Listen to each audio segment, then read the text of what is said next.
Olá, eu sou Letícia Len e eu acabei de ler A Menina que Não Sabia Ler e vim contar para você. O livro foi publicado em 2014 e é a última obra de ficção do autor John Harding, que foi um escritor britânico. Ele faleceu em 2017 e esse livro conta a história de Florence, que foi enviada junto com seu irmão Giles para a mansão do tio no interior de Nova York, quando seu pai e a madrasta, mãe do Giles, faleceram em um acidente de barco. A mansão Blight era imensa, toda de pedras, mas deixada de lado, aos cuidados da senhora Grouse, a governanta. Trabalhavam nela também Meg, a cozinheira, que comia biscoitos escondidos o dia todo, e John, que era o faz-tudo, responsável pela manutenção da casa em geral. Florence chegou à casa com 8 anos e Giles tinha 5. Ficavam soltos o dia todo pela casa, porque o Giles era considerado muito novo ainda para iniciar uma educação formal. E ela, o tio não achava necessário ou mesmo apropriado que ela estudasse. Aliás, ela só conhecia o tio por um retrato, já que ele não tinha interesse em voltar à mansão e muito menos em conhecer as crianças. Descobriu depois, ouvindo uma conversa aqui e outra ali, que o tio tinha sido apaixonado por uma jovem que resolveu que queria estudar em Nova York. E depois que ficou mais estudada, passou a se interessar por um outro homem. Mais um dia, enquanto brincavam de esconde-esconde pela casa, ela descobriu uma sala, um tesouro de palavras. Ela se esqueceu da brincadeira no mesmo instante e, passando pelas prateleiras maravilhada, mesmo não entendendo aqueles milhões de linhas codificadas e por ser um ambiente escuro, empoeirado, já que ninguém passava por lá fazia muito tempo. Instintivamente guardou o segredo para si, mas pediu aos criados que a ensinassem a ler. E a senhora Grouse explicou que o tio não ia gostar disso, que ela poderia perder o emprego. Florence ficou quieta, mas lentamente aprendeu a ler sozinha. Perguntava uma letra ou outra para o John e achou uma cartilha de crianças na biblioteca. Como as crianças só tinham 2 restrições, que era evitar o velho poço que estava coberto com tábuas e pedras e ficar longe do lago, que tinha partes muito fundas, eles passavam o dia todo solto por tudo. E ela adorava ficar escondida na biblioteca, lendo a maior parte do dia. O irmão foi levado lá, mas ele não se interessou muito, apesar de guardar bem o segredo da irmã. Aos 8 anos, Gilly foi levado para a escola e ela ficou ainda mais sozinha e livre para passar o dia todo lendo sem parar. Até que Theodore se tornou uma visita constante. Ele era um vizinho, uns anos mais velho que Lawrence, e como ele sofria de asma, ele vinha da sua casa de Nova York para passar uns dias na casa de campo para respirar um ar mais puro, fresco e poder melhorar. Como ele era filho único e não tinha muito com o que se entreter, ele passou a visitar as crianças um pouco antes do Gilly ir para a escola. Em seguida, com o Giles ausente, ele pediu autorização para visitar a menina todas as tardes. Claro que ela não ficou nem um pouco contente com isso. Contrariada, pensando que poderia perder o seu tempo livre com os livros para esperar por ele, que ela achava bem chatinho. E o pior, como ela ficaria escondida na biblioteca se cada dia ele chegava num horário e, além disso, alguém iria sair procurando por ela. Ela precisava então achar um novo esconderijo e descobriu uma torre, que para chegar nela era preciso escalar uma escada pelo lado de fora, porque ela estava fechada com tábuas para ninguém passar por lá. Em seguida, ela abria um alçapão que dava para o topo da torre, onde ela tinha visão total da frente da propriedade. Assim, ela contou quanto tempo levaria desde a hora que ela visse o menino chegando até ele bater na porta e alguém tivesse que ir atrás dela. Como ela não tinha relógio, ela considerou que a cada 4 páginas, mais ou menos, ela precisaria levantar os olhos do livro e checar se ele estava a caminho. Se perdesse a contagem, ela descia tudo de novo e ia até a entrada para ter certeza de que ele não estaria por lá. Não estando, ela subia tudo de novo. Assim foram passando os dias até que chega uma carta do irmão contando como estava sendo lá na escola. Como ela não podia dizer que sabia ler, ela precisou esperar que a senhora Grouse lesse para ela. A carta era bem padrão, o que fez ela entender que o seu irmão estava passando por momentos difíceis com os colegas malandrinhos da escola, principalmente por ele ser um menino muito sensível. Todo dia ela pensava no quanto o irmão poderia estar sofrendo lá sozinho. Florence já tinha questionado a senhora Grouse sobre seus pais, mas ela dizia só: não sei, só sei o que me contaram. Sua mãe deixou o mundo quando você chegou. Seu pai morreu em um acidente de barco junto com a mãe de Giles, quando ele ainda era bebê. Ela ainda questionou se o pai era o irmão do tio por causa do sobrenome, mas a senhora Grouse dizia que não sabia de nada e que tinha ordens para não alfabetizar a menina. Por isso o plano dela de escrever ao tio e perguntar sobre os seus pais não seria nada apropriado, né? Imagina chegar uma cartinha para o tio da menina que não poderia aprender a ler e escrever. Ficou pensando como poderia encontrar alguma informação sobre ela, que algum documento devia ter pela casa. Se tivesse, ele não estaria na biblioteca abandonada, né? Apesar dela já ter revirado tudo por lá. Inclusive, ela acabou rasgando uma meia no prego da escada da estante de livros. E aí, como era o último par de meias dela, ela foi pedir para a senhora Grouse que a levasse na cidade para comprar novas. Seria um passeio que raramente eles faziam, mas faria com que aqueles dias solitários passassem logo. E quando ela chega na saleta da senhora Grouse, ela se depara com o óbvio. Os documentos deveriam estar na saleta dela. Ali tinha uma escrivaninha com 2 gavetas. Como a senhora Grouse não estava na saleta, ela aproveitou e abriu uma das gavetas. Revirou o livro de contas, vários recibos. Deu tempo de puxar a segunda gaveta enquanto ouvia a senhora Grouse chegando, mas a segunda gaveta estava trancada. Como pegar a chave se ela andava pendurada junto com umas 20 outras na cintura da senhora Grouse o dia inteiro? Ela tinha certeza de que os documentos estariam ali. Um dia, a oportunidade de pegar a chave chegou. Ela viu a senhora Grouse chamando a atenção do John lá fora, no jardim, e aproveitou para rápido pedir para ela por uma nova vela. Como a senhora Grouse estava ocupada, acabou dando o molho de chaves todo para ela. Florence correu para a saleta com tantas chaves na mão que começou a eliminar elas por tamanho.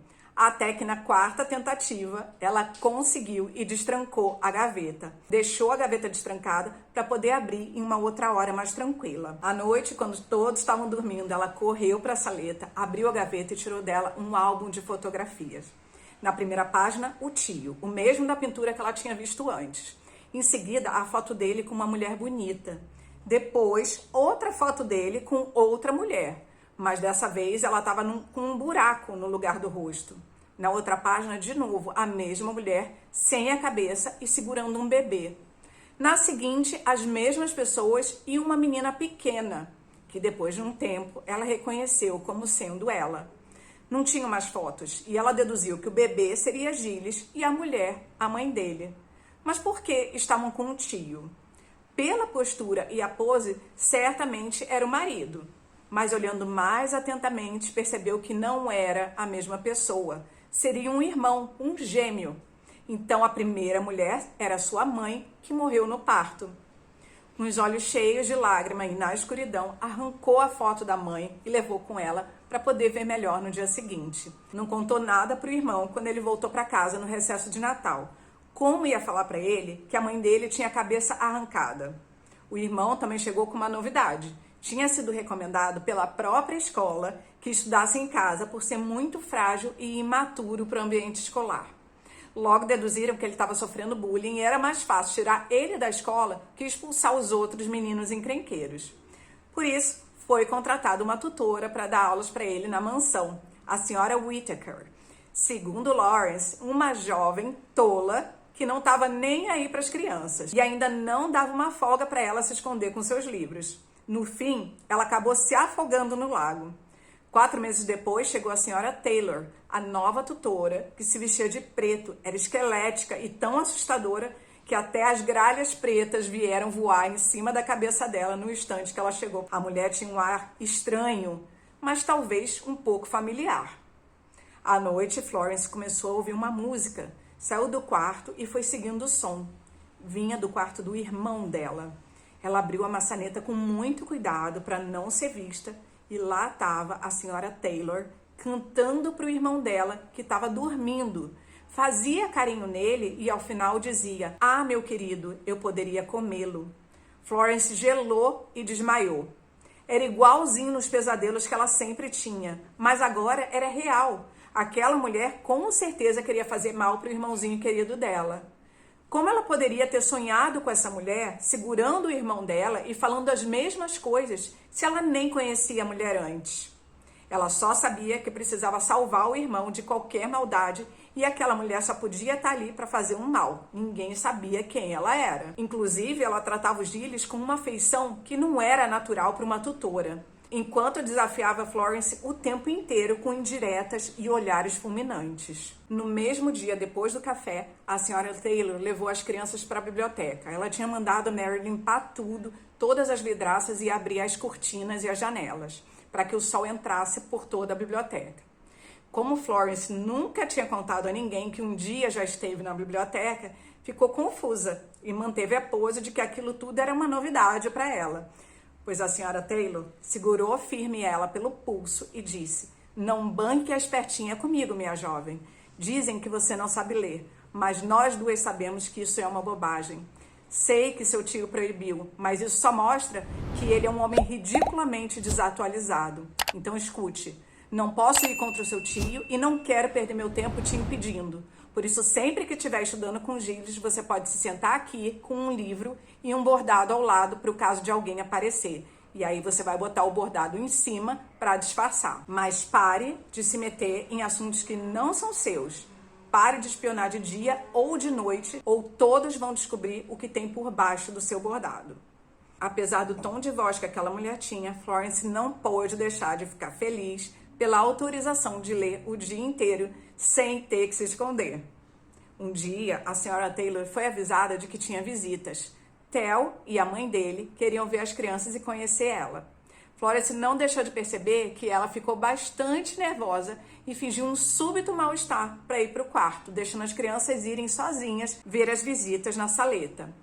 Theo contou a Florence que estavam indo numa viagem de 6 meses pela Europa. Florence ficou muito desapontada, porque só poderia contar com ele para desvendar quem era a senhora Taylor. Ele seria seu único aliado. Bom, ela teria que pensar sozinha, então, no que fazer. Tentou contar para Gilles, mas ele estava cada dia mais encantado com a senhora Taylor, que era um amor com ele.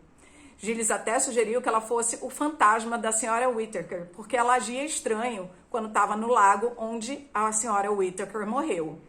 Florence também alertou Mary para a quantidade de comida que a senhora Taylor deixava no prato todo dia. Ela nunca comia, só espalhava comida pelo prato sem dar uma garfada. Mas a cozinheira alegou que as mulheres eram muito preocupadas com o tamanho da cintura. Bom, contar para os outros era só dar a oportunidade de rirem, achando que era uma fantasia da cabeça de uma criança. Ela não podia contar com ninguém. Mas e se fosse conversar com o capitão de polícia, o Radcliffe? Foi ele que a interrogou quando a senhora Whittaker faleceu.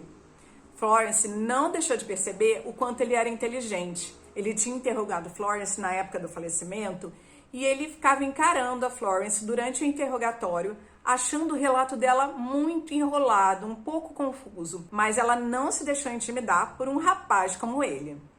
Ela até achava que ele se interessava por ela, do mesmo jeito que o Theo. Ele questionava como que a senhora Whittaker tinha caído do barco. Florence contou que a senhora puxou os remos da mão dela, se desequilibrou e ouviu o som da cabeça dela batendo na madeira ao cair. Assim, ela poderia ter batido a cabeça no barco na queda. Mas por que ela não teria tentado ajudar? Remado de volta, tentado salvar a senhora Whittaker. Ela disse que não adiantaria remar se o barco era largo.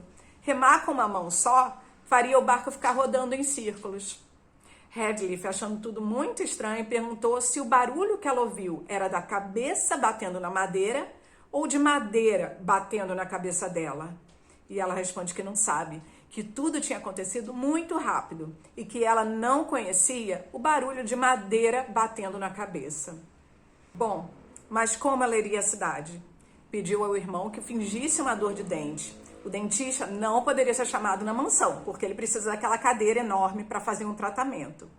Então, ela iria junto com o irmão à cidade, onde ia ter a oportunidade de correr para a delegacia e contar tudo para o Radcliffe. Florence notou que assim que eles entraram na cidade, a senhora Taylor baixou o véu do chapéu, cobrindo o rosto. Lá no dentista, ela largou o irmão lá, que acabou tendo 2 dentes arrancados. Radcliffe, meio desconfiado do que ouviu, não sabia se levava ela a sério ou não. Mas disse que assim que tivesse um tempo, iria visitar a mansão para dar uma olhada de perto na mulher. Que se tivesse alguma coisa errada, ela poderia contar com ele. Depois do almoço, no outro dia, Florence parou de frente a um espelho e a senhora Taylor apareceu atrás dela, dizendo que ela não era bonita, mas que ela tinha um certo encanto que é muito mais importante que beleza. Quando Florence virou para trás, a mulher já tinha ido embora. Voltou a olhar no espelho e lá estava ela de novo. Nada atrás, mas no espelho continuava olhando. Reparou depois que todos os espelhos que ela passava pela casa, lá estava a senhora Taylor olhando, ou melhor, vigiando ela por toda a casa. Ninguém mais via, só a Florence. O único lugar que não tinha espelho na mansão era no corredor que levava à torre. Estava lá escondida um dia quando viu Radcliffe chegando. Ele pediu para conhecer a senhora Taylor e, despretensiosamente, enquanto tomavam um chá, foi perguntando como ela ficou sabendo da vaga de tutora da mansão e não deixou que ela se desviasse das respostas. Insistiu para que ela desse o nome e o endereço da agência que contratou ela em Nova York, com a desculpa de que queria uma indicação para um amigo. Ao ir embora, Radcliffe falou para Florence que iria investigar. Mas ela não podia ficar esperando por ele, não sabia se ele tinha levado ela a sério. Começava a achar que a senhora Taylor era a fantasma da senhora Whittaker reencarnada que veio para assombrar ela. Então, ela mesma iria investigar. Teria que entrar no quarto da senhora Taylor e ver o que ela escondia.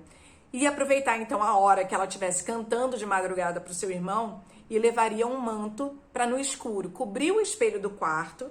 Assim ela ia poder acender uma vela e vasculhar por tudo lá. E foi aí que ela descobriu 2 passagens para daqui a 2 semanas para a Europa. 2 passagens. Pegou as passagens, mas esqueceu o manto no espelho. Assim que ela acordou, foi na torre escondida, rasgou o couro da poltrona que tinha lá, escondeu as passagens dentro e foi tomar café. Lá na hora do café, o manto dela estava pendurado na cadeira. A senhora Taylor achou ele no espelho. E na hora que acabou o café, que Florence entrou no quarto de estudos, a senhora Taylor avançou nela, segurou o braço dela, xingou ela e perguntou onde estavam elas, sem dizer o que era na frente do Gilles. Florence conseguiu se soltar, empurrou a mesinha em cima dela, saiu correndo pelo jardim com a mulher atrás. Durante a perseguição, a Florence prendeu o pé e caiu, torcendo o tornozelo. Milagrosamente, naquela hora, Theo apareceu onde elas estavam. A senhora Taylor precisou se recompor. Afinal, ele, além de ser amigo da Florence, era superior a ela, socialmente falando. Theo teve um ataque de asma na véspera de viajar para a Europa, então ele acabou não indo. Passou um tempo no hospital, se recuperando, e agora ajudava a Florence a voltar para casa com um tornozelo machucado. O médico pediu que a Florence fizesse repouso absoluto por 1 semana, o que dificultaria muito que ela fizesse alguma coisa para impedir que aquela monstra, fantasma, mulher, levasse seu irmão embora. Durante uma visita do Theo, ele trouxe uma carta do capitão Radcliffe para ela, dizendo que tinha entrado em contato com a agência e eles só ofereciam a vaga para as pessoas que já tinham cadastro. Mas a senhora Taylor apareceu perguntando do nada, especificamente por essa vaga da mansão. Não perguntou salário, coisa que era raro, porque parece que o tio não pagava bem e os funcionários já sabiam da história da morte da senhora Whittaker. Então, a história ficou toda muito esquisita. Radcliffe também sugeriu que ela mostrasse a carta dele para a senhora Grouse. Ao ler a carta e ver as 2 passagens, a senhora Grouse achou muito estranho que ela deixaria o emprego assim, sem cumprir aviso prévio e sem receber. Então, correu para confrontá-la. Ao que todos escutam uma discussão entre as duas e a senhora Grouse rolando as escadas, ficando inconsciente por dias. E claro que a senhora Taylor conseguiu pegar as passagens de volta que estavam na mão dela. A senhora Taylor também se colocou à disposição para ajudar a senhora Grouse e passou a dormir no quarto dela para cuidar dela. Ficou lá, igual um cão de guarda. Florence aproveitou para entrar no quarto da senhora Taylor de novo e achou 2 maletas debaixo da cama, que da outra vez estavam lá, mas vazias, mas agora uma delas tinha a roupa da senhora Taylor e na outra as roupas dos Gilles. Na mesma hora também ela achou, na gaveta da escrivaninha da senhora Grouse, um vidro de cloroforme. Levou junto com ela. Após alguns dias, sem demonstrar melhora, o médico mandou uma ambulância para que internassem a senhora Grouse. Foi a oportunidade perfeita para a senhora Taylor liberar todos os funcionários para visitarem ela na cidade, bem na véspera dela fugir. Florence ficou tão assustada que no dia seguinte quebrou todos os espelhos da casa, levou comida e bebida para a torre e passou a noite lá. De manhã cedo, viu a tutora indo para o estábulo. Ela não perdeu tempo, saiu correndo. convenceu Gilles a ir até a torre com ela, colocou cloroforme no nariz dele e foi para o estábulo. Theo vinha chegando na hora e ajudou ela a tirar as pedras, as tábuas de madeira que tapavam o poço. Ele já começou a ficar exausto, correram de volta para ver o Gilles e o cheiro do cloroforme deixou Theo tonto. Então, ele ficou na torre cuidando do Gilles e se recuperando por causa da asma e do cloroforme. A Florence voltou no estábulo, começou a gritar, dizendo para a senhora Taylor que o Gilles tinha sofrido um acidente no poço e quando ela se debruçou para olhar o poço, ela foi empurrada para dentro do poço pela Florence e aí ela começou a botar as madeiras de volta para tapar o poço com a senhora Taylor lá dentro. Voltou para casa, pegou as malas que estavam prontas, tirou a roupa do irmão, colocou só as roupas da senhora Taylor, voltou no poço, jogou as malas lá dentro também. Correu para chamar o Theo para ajudar ela a colocar as pedras em cima de volta. O menino já estava muito mal, sem respirar direito, tossindo sem parar e já tinha esquecido o spray de asma na torre. Voltaram para casa e Florence foi até a torre pegar o spray. Com o spray nas mãos, ela ficou paralisada, vendo o menino implorar pelo spray, respirando cada vez com mais dificuldade, tentando se levantar para alcançar ela e ela só parada olhando para ele. Até que ele morreu na frente dela e ela ficou só olhando. Ela foi depois deslizando o corpo dele até colocar ele em um carrinho. No celeiro ajustou uma rampa e colocou ele na carruagem. Depois de ir na torre e dar mais cloroforme para o irmão dela cheirar, foi de charrete até o portão da propriedade da família do Theo e deixou ele lá, na neve. Continuou até a cidade, colocou o chapéu da senhora Taylor para acharem que era ela guiando a charrete. Foi até a estação de trem, fez a compra de passagens só de ida e fingiu que embarcou. Precisou voltar para casa a pé para poder deixar a carruagem na estação, como se a mulher tivesse ido realmente embora dali. Chegando em casa, foi direto para a cozinha porque ela estava muito cansada e com muita fome. Fez um bom lanche, ligou o fogo para queimar o chapéu da senhora Taylor. Foi atrás do irmão, levou ele inconsciente para o quarto, trocou as roupas dele e deixou ele lá deitado como se ele estivesse dormindo. Mas daí ela percebeu a Bíblia da senhora Taylor na mesinha do quarto dele. Seria muito estranho, né? Ela ter ido embora e deixado a Bíblia para trás. Então ela pegou a Bíblia para colocar no fogo lá na cozinha também. Quando ela viu uma foto dentro, um casal com um bebê no colo. Era ela. Ela era a mãe do Gilles. Então logo Florence colocou tudo no fogo para que Gilles nunca soubesse de nada. Quando acordou na manhã seguinte, foi ver o irmão, que de tanto cloroforme ainda dormia, e o que ela percebeu? Precisaria lavar o rosto dele por causa do cheiro do cloroforme. Correu para pegar o vidro, tirou também o rótulo do vidro, colocou água dentro e jogou lá na parte mais funda do lago para que o vidro afundasse lá. O pano, que ainda estava umedecido, ela passou por entre as tábuas do poço para ajudar a senhora Taylor a dormir melhor. Foi aí que os criados chegaram. Um tempo depois, Hadley foi averiguar o sumiço da senhora Taylor. E Florence disse para ele que talvez ela tivesse ido embora por causa da carta dele, porque tivesse imaginado que seria demitida mesmo. Tudo estava acabado. E lá na torre, ela pensava como seria a nova tutora. Se seria novamente o fantasma da senhora Whittaker, ou tinha realmente conseguido prender a alma dela no poço para sempre. O importante mesmo é que agora ela tinha o Gilles só para ela. Gostaram da Florence? Me conta aqui nos comentários. Te vejo em um próximo vídeo. Tchau!